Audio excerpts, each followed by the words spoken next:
Pemirsa, dalam persidangan peninjauan kembali Saka Tatal, salah satu ahli yang dihadirkan adalah Reza Indragiri, pakar psikologi forensik. Di muka sidang dia menyampaikan tidak ada pelanggaran yang dilakukan Ibtu Rudiana saat menangani kasus pembunuhan Vina dan Eki. Penjelasan ini disampaikan ahli saat ditanya kuasa hukum Saka soal pendapatnya mengenai adanya pengakuan terdakwa yang menyebut ada penyiksaan oleh Ibtu Rudiana. Kemudian dia bertemu Aib dengan latar belakang begini-begini, pernah diajukan pemukulan. Setelah itu,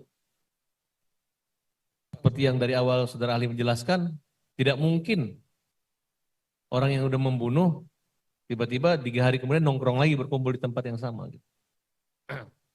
Bagaimana sikap pendapat daripada ahli?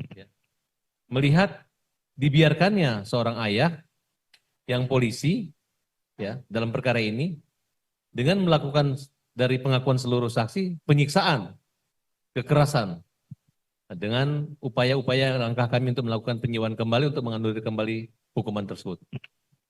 Izin majelis, saya coba rangkum dulu pertanyaan yang panjang itu. Jadi saudara penasihat hukum meminta pandangan saya tentang apa pandangan ahli terkait dengan seorang ayah yang sekaligus personil penegakan hukum yang melakukan penyiksaan. Ya. Itu tadi. Yang membuat serba salah, artinya lembaganya mengatakan ini anaknya yang dibunuh. Ya.